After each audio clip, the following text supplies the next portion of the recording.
The Messiah said, "When you come to know yourselves, then you will become known, and you will realize that it is you who are the sons of the living Father. But if you will not know yourselves, you dwell in poverty, and it is you who are that poverty." At basahin ko lamang po isang katanungan from Facebook Live. Ang tanong po, mapagpalang araw po ng Panginoon sa mahal na hari at ating butihing priesthood. Ang tanong po niya is, ang sinabi po sa verse na habang buhay nilang makakasama si Satanas, yung binanggit po ng mahal na priest speaker kanina,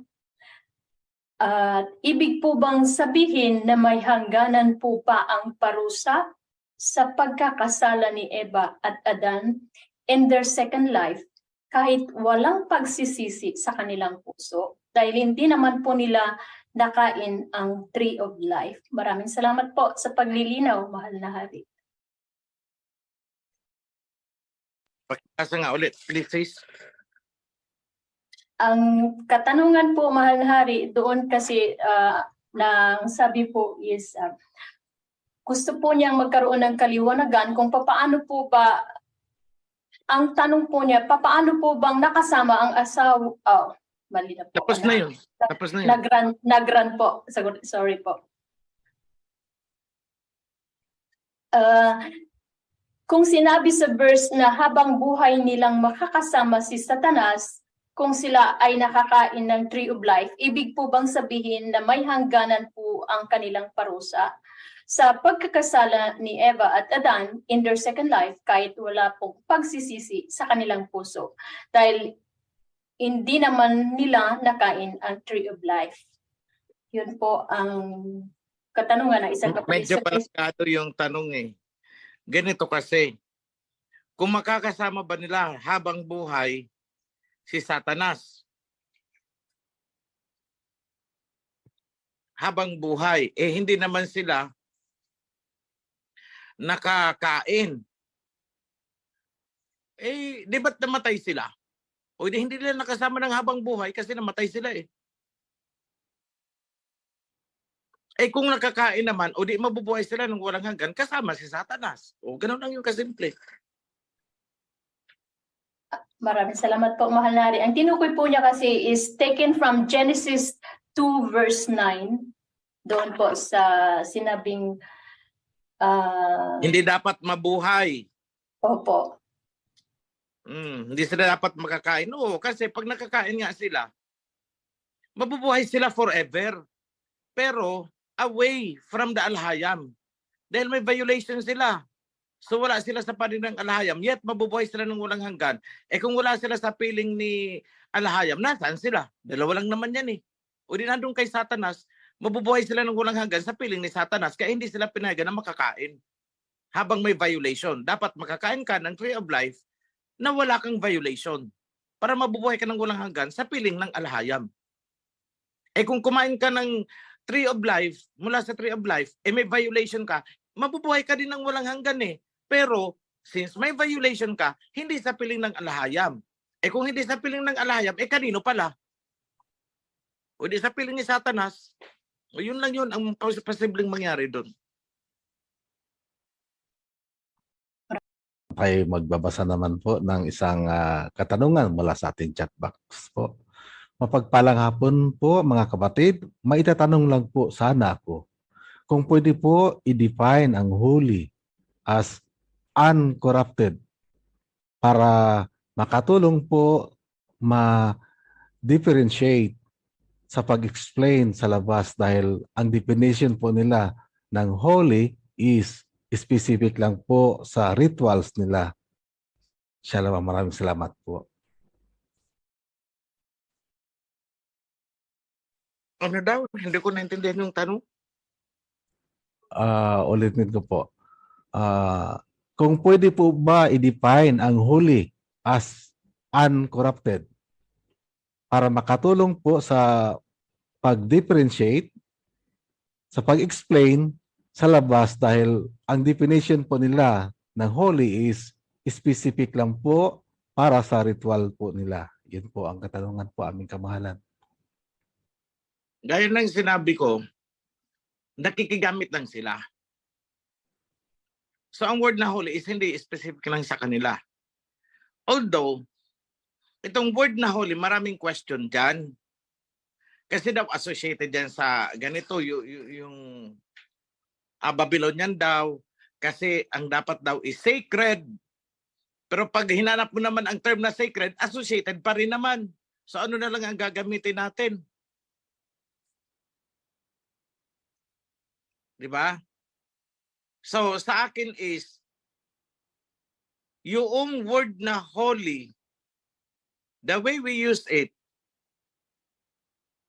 is something which is the opposite of evil.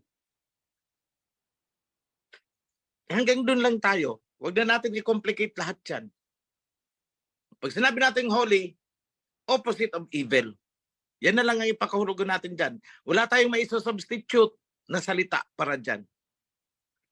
Either in the Tagalog language or in the English language, wala tayong maipapalit dyan. Pag pinalitan natin yan, eh magiging wala na. Imagine niyo lahat ng word na holy,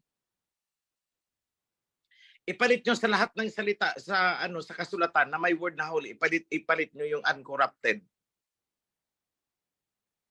Tingnan natin kung maintindihan nyo pa ang sentence. Hindi na. It won't help you. Okay, so let us leave it as is. Holy, the opposite of evil. Yun lang yun.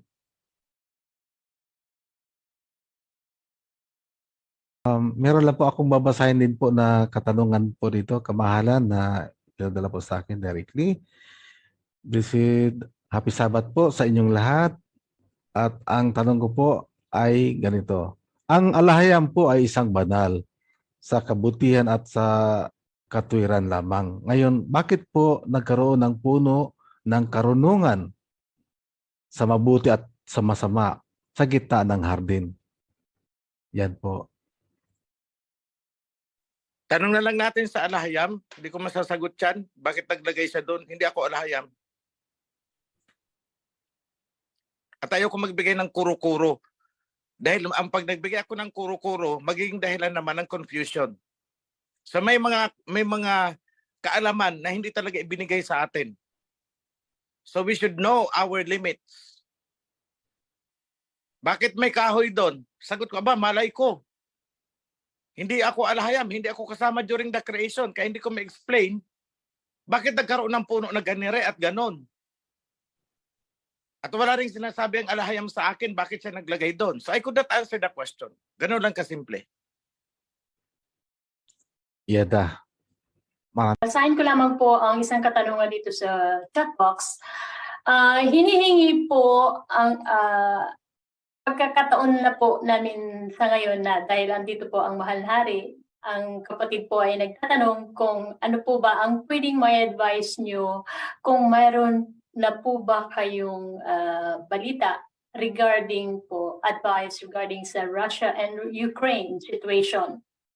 Ano po ang may papayo po? No comment muna. No comment muna. The right time, magsasalita ako tungkol dyan. Maraming salamat po, kamahalan. Narinig po ng kapatid.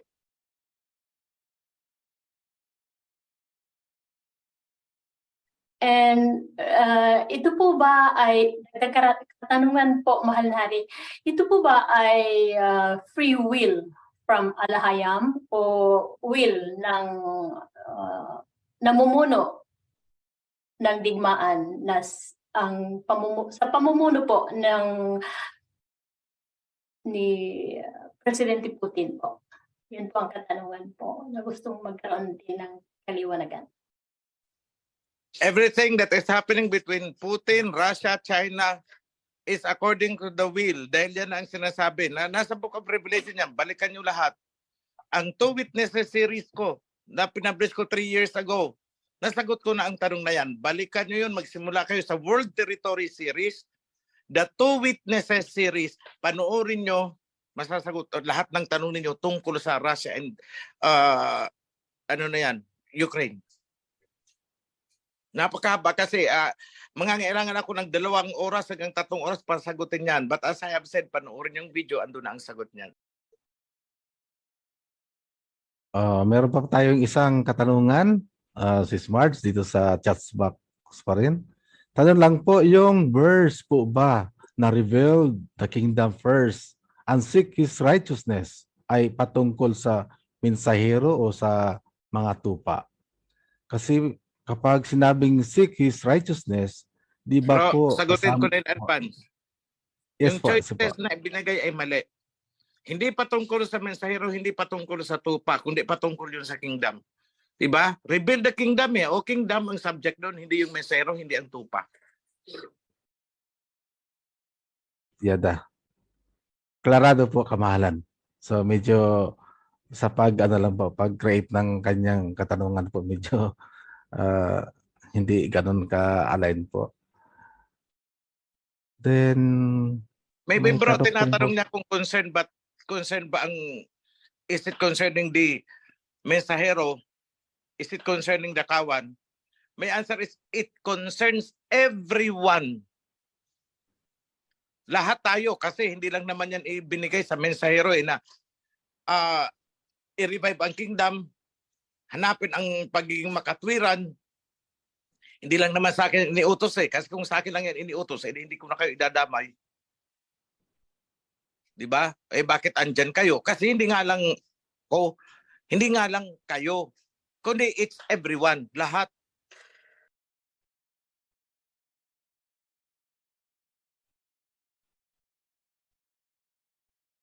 Meron pa pong isa po. Good afternoon po. Tanong ko lang po, yun po bang white horse sa pahayag na hari at nagpatuloy ay tumutukoy po sa inyong pagpapatuloy sa mga No tupang comment. dapat hanapin? No comment. Okay. Mag-obserba kayo para malaman nyo. Ay ko lang po isang katanungan dito. Ang tanong po niya, Malari at ang ating priesthood, ang tanong po ng kapatid is, kailangan bang gumamit tayo ng reverse psychology para madaling matukoy ang mga pain ng kaway upang tayo po na nasa kawan ay makaiwas at sama-sama at makatuwid po tayo ng gawa? Yun po ang tanong po niya. Kailangan po ba natin gumamit ng reverse psychology? Pwede naman gumamit ng reverse psychology and even inverted, parallel, horizontal, diagonal psychology. Walang problema dyan.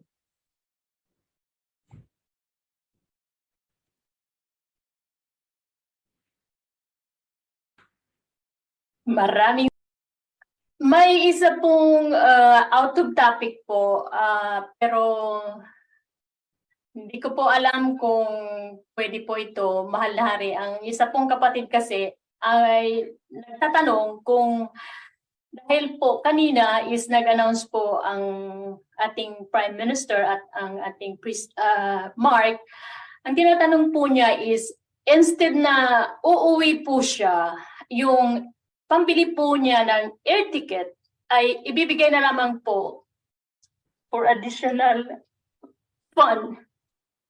Yun po Umuwi ang siya, sis. tanong niya. Umuwi siya. Narinig mo, kapatid, ang katugunan ng mahal na rin. Maraming salamat po, mahal na rin. Proceed. May tanong po lang po ako, yung mga lumabas po ba sa kawan, will po ba nila yun or will ng alahayam? Para matupad po ang nakasulat sa Torah na ihiwalay ang mga damo sa trigo, na isa sa parables ng King Yahushai. Salamat po sa inyong katugunan po. Okay, bago ko sagutin yan, gusto kong balikan yung tanong kanina, yung mga tungkol sa situation na kung pwede yung gagasusin pa uwi is ibibigay lang sa temple. Ito mga kapatid, once in an era, once in a millennium lang ito mangyayari na naandito kayo. Itong event na to. Hindi na po ito mauulit. So, do your best na makauwi kayo. Ito namang mga challenges ng mga sa financials natin, nagagawa ng paraan yan eh. Just be here. So, sagutin ko yun. Yung mga lumalabas sa kawan, mga nagkukora, will ba ng alahayam o will ng tao? Will ng tao yun. Rebellious. So, nakita lang naman niya ng alahayam in advance. Kaya dinescribe niya na ihihiwalay ang tupa sa kambing. Hiwalay ang damo doon sa trigo. Pero tayo na rin ang sariling kagustuhan na rin ng tao kung siya ay magpapakadamo ba o magpapakatrigo, kung siya ay magpapakatupa or magpapakakambing. Nasa tao yun. Yun lang po ang sagot ko dyan. Pero by the way, pahabol. Let me grab this opportunity. May utos ako na lahat ng gustong bumalik, hindi po ipaprocess ngayon. That will be processed after the coronation, which is parang gusto ko ngang baguhin eh. Gusto kong that will be processed after matapos ang temple. Not now. So, yung dalawang bagay na yan, pinag-aaralan ko pa.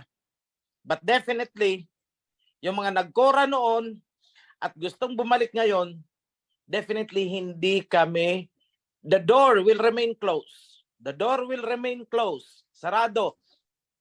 Hanggat hindi natatapos ang coronation. That is one thing is sure.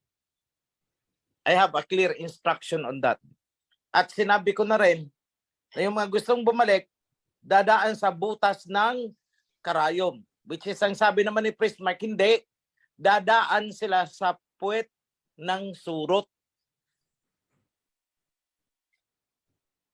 Komedyante yan eh. But what we are trying to say is very stringent.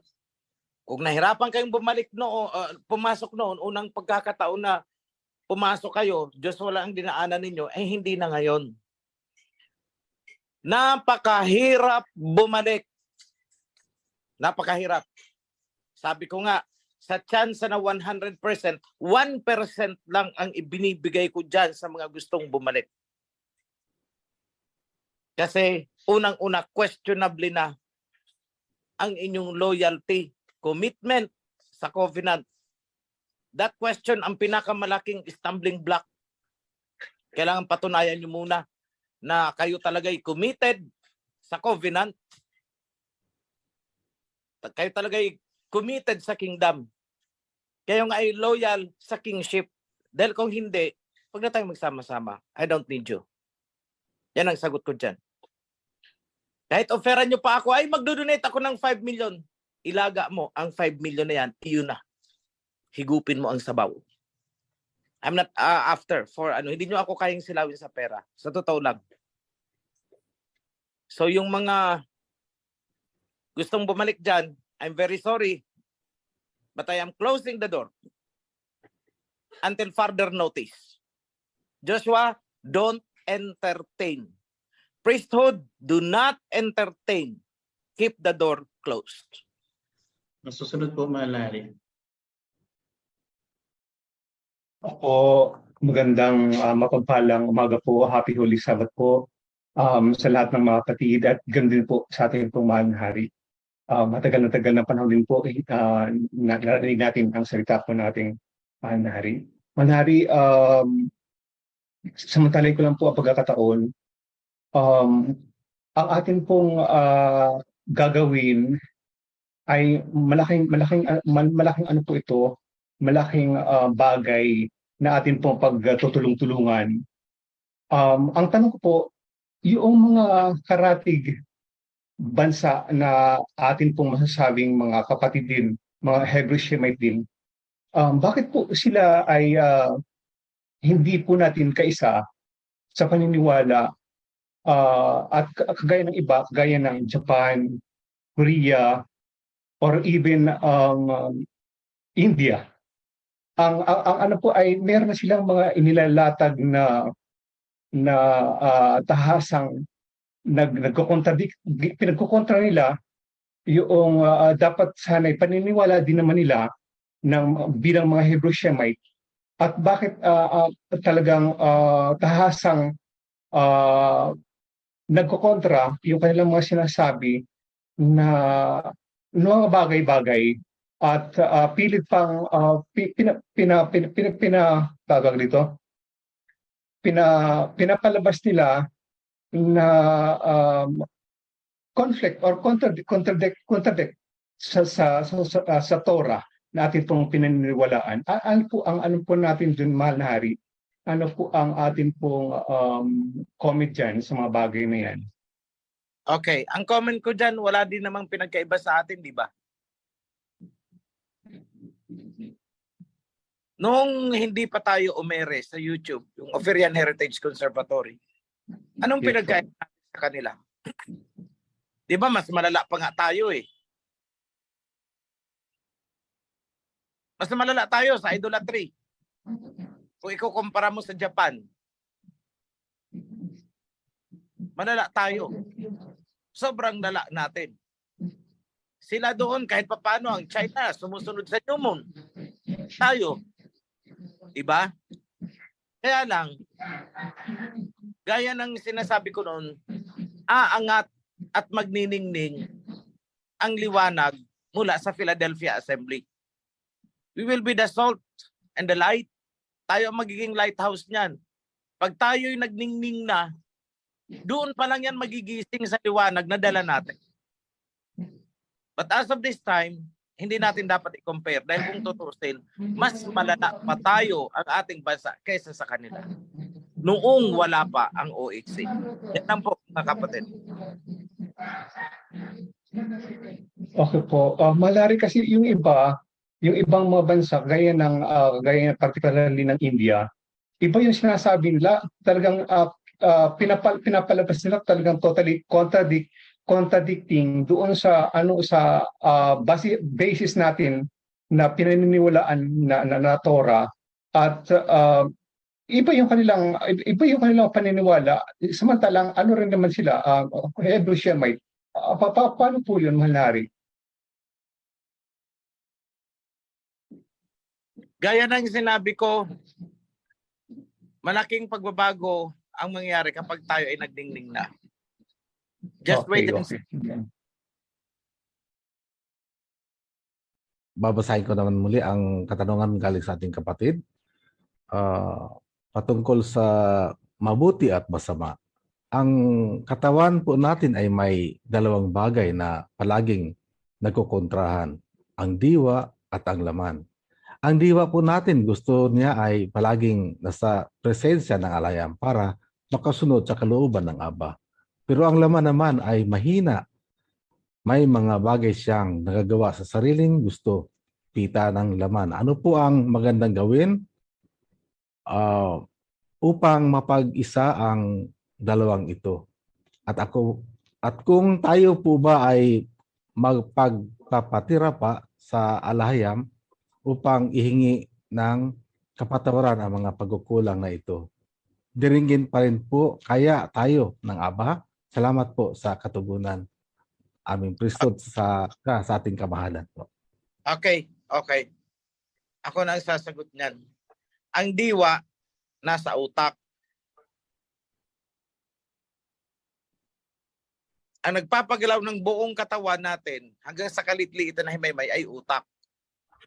So kung ang nasa utak mo talaga ay tamang diwa, susunod ang laman. Yan ang totoo dyan. Tingnan nyo. Kapag ikaw ay nagkaroon ng brain injury, kung nasaan na andun ang diwa natin, nagkaroon ka ng spinal cord injury, kung saan ang utak natin ay napuputol ang koneksyon papunta doon sa ating laman. Hindi ba't nagiging impotent nga? So ibig sabihin, ang control mechanism ay nasa diwa. Kung ano ang nasa diwa mo, yun ang nagmamanifest sa laman. Kung ang nasa diwa mo ay puro kalamanan, ay kikibot-kibot talaga ang laman. Pero kung ang laman ng diwa mo ay hindi ganon, ay hindi yan gagalaw. Kung panay pampanood mo ng kung ano-ano dyan, ay talaga namang mapapahama ka ng laman. Dahil na andun sa control center mo, yun eh. So yun ang ginagawa ng katawan mo. So sa practical na sagot dyan, sabi nga nila sa salitang kalsada, ipaligo mo lang yan. Yun. Ligo, ipaligo mo lang yan.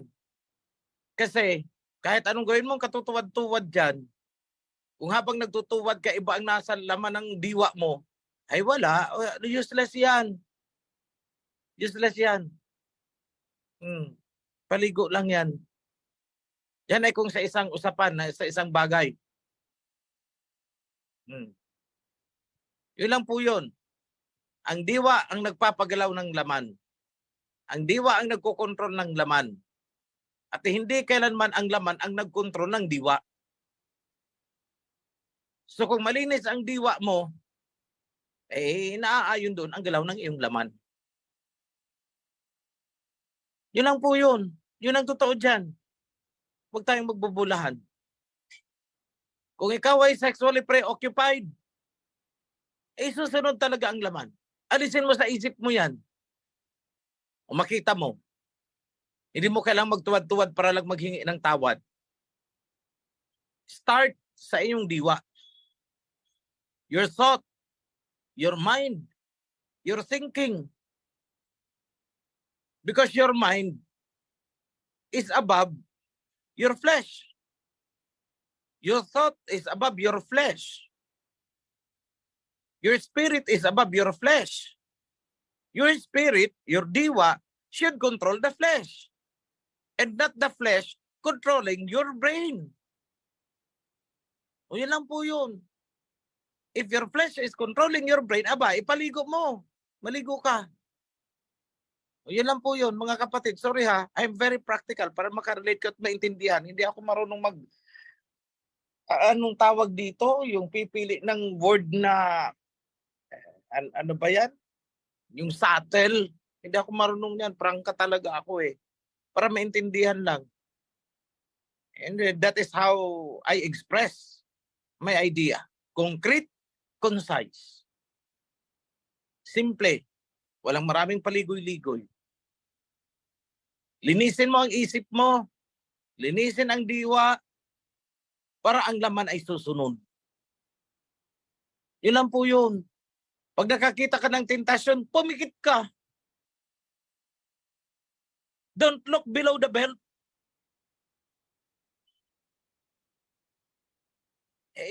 Kung nasaan naman ang katukso-tukso, yun ang gustong-gusto mong titigan. Ay pumikit ka, tumalikod ka. Then cleanse your mind. O pag ganyan lagi ang ginagawa mo, sinesafeguard mo yung sarili mo, hindi mo kailangan magtuwad-tuwad dyan, baka mamaya mamulubi ka sa kasisin offering. Oh, ligo din. Pag medyo nakakaramdam ng lagnat, iligo mo lang yan. Wala na yan. Pagkatapos magkanta-kanta ka dyan, makita mo, lilipas din yan. Ganun lang po yun. Okay? So hindi po solusyon ang katutuwad-tuwad. Hanggat hindi ninyo nililinis ang laman ng isip, useless. Walang saysay ang katutuwad nyo. Kahit mag-offering kayo araw-araw ng oras-oras ng sin offering, useless. So yan po ang komento ko dyan. I'm not pertaining to the to dun sa nagtatanong. Alam ko, yung tanong niya is clarification and not entirely about herself or himself. Okay? So this is nothing personal. This is not only para dun sa nagtanong, kundi para sa lahat ito, yung sinabi ko. Yun lang, back to MC. Itong sa chat box na lang po. Last question na po ito mga kapatid para makapahinga po ating kamahalan. Ito ako na lang po magbasa po. May kaunting katanungan lang po. Sana ako, Mahal na Ari, bilang isang estudyante, po may na-encounter po kasi akong tanong. Ang katanungan niya na kung ang tao sa mundo ay naggagaling lang sa dalawang lahi, lahi ng woman at serpent, bakit daw po walang tao ngayon na nagwawangis na half tao at serpent? Or siguro ahas to be exact. Sa perspective niya, salamat po sa inyong katugunan po.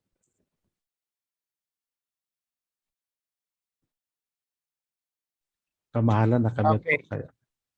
Hindi sa wala, meron yan. Hindi lang nakikita. Meron. At makikilala mo yan, unang-una yung diwa niyan iba. Ugali niyan iba. Tingnan nyo, buong mundo, sinong mahilig pumatay? O di ba, makikita mo kagad kung sinong serpent? O sinong mahilig lumusob? O di ba, makikita nyo kagad kung sinong serpent? Sinong pumatay sa ating mga ninuno?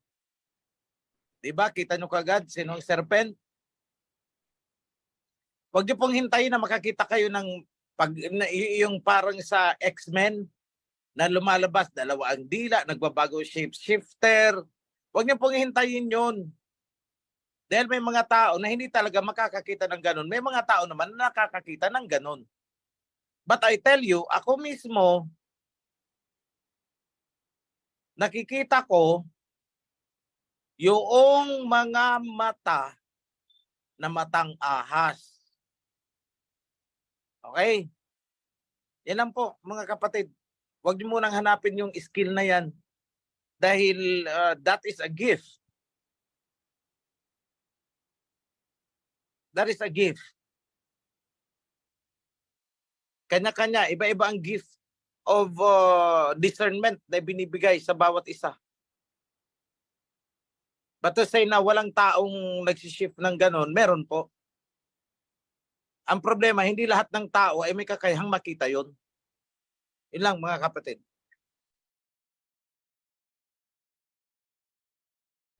Maraming salamat po, Mahal na Hari, sa inyong napakaliwanag na kasagutan po at sa katanungan ng ating kapatid. Ngayon po, hihinga na po natin ng blessings mula sa ating kamahalan para sa citizens of the kingdom. Yada, mga kapatid, ipagpaumanhin ninyo kung itong mga nakalipas na panahon ako ay hindi pumapasok sa mga meetings sa Zoom. Hindi regular, kung pumasok man ako, ibang pangalan ang ginagamit ko. Ako po ay sobrang abala ngayon. Actually, bukas, supposedly, dapat sana I have to leave somewhere else para maghanap ng mga kahoy na gagamitin natin sa temple. Yung mga sinasabi dyan sa Bible, yung mga juniper. So, yan po ang pinagkakaabalahan ko ngayon. Yung mga supplies, mga construction materials, budget. Of course, yung personal preparation ko for the coronation. Medyo iwas-iwas muna ako sa tao. You know, medyo iwas-iwas sa mga intriga. Because kailangang mag-subside itong mga pwersa ng mga external adversaries natin. Hanggat nakikita nila ako, walang tigil yan, lalong naglalagablab yan, at apektado kayo. So, para hindi kayo maapektuhan, makapag-focus kayo, I have to seclude muna yung sarili ko to prepare you also. Para may handa nyo rin ang sarili nyo. Makapa nyo ang kalooban nyo kung paano nyo pangangatawanan ang pagiging citizen of the kingdom. Gusto ko ring ma-develop sa priesthood ang sense of confidence. Gusto kong makita kung paano sila magbe-behave pag wala ako. Kung paano nila i-carry out yung mga responsibilities nila pag wala ako. So, ang hindi ko lang binibitawan is yung construction of the temple, yung Mount Zion. I'm doing a hands-on, inch by inch. Kailangang tingnan ko ano na ang nangyayari. Di man ako pumupunta doon. I seldom go there. Pero sa video sinusubaybayan ko yan. Online. Pati yung mga procurement, purchasing ng mga gamit. I have to look into that. Then of course, I have to prepare also my family. So maraming kailangang asikasuhin. So ngayon, hinihiling ko lang sa inyo ang inyong suporta sa lahat ng aspeto. Material, espiritual. Ibuhos niya na ang kaya niyong ibuhos para hindi ma-delay ang ating mga targeted events. Sa mga gustong umuwi, I encourage you. Gawan nyo ng paraan makauwi kayo. If you have ticket, okay na yan, coordinate with the right persons. Then, yung mga hindi pa nakakabili ng ticket, kagaya ng kanina, instead na ipapamasahe niya is ibibigay niya lang sa temple, di na siya uuwi, I encourage you to come home. Kasi yung usaping financial funding is nagagawan po natin ng paraan yan. There are so many ways. At sa dinami-dami ng mga kasama natin sa kawan na may kakayahan namang magbigay din, hindi masyadong apektado yung sasabi nyo hindi nyo ibibigay muna kasi ipapamasahin nyo makauwi. So I want you to come home. Because this is only once in a lifetime, in your lifetime, in our lifetime, na magkakaroon ng ganito. Then, something will happen. I could, actually, ilan lang ang kwentuhan ko ng panaginip ko na to, pero I'm still interpreting it, actually. It is quite similar doon sa ano sa vision ni Peter, pero I'm trying to decipher the meaning. Ngayon, sa akin lang, do what you can para makapunta.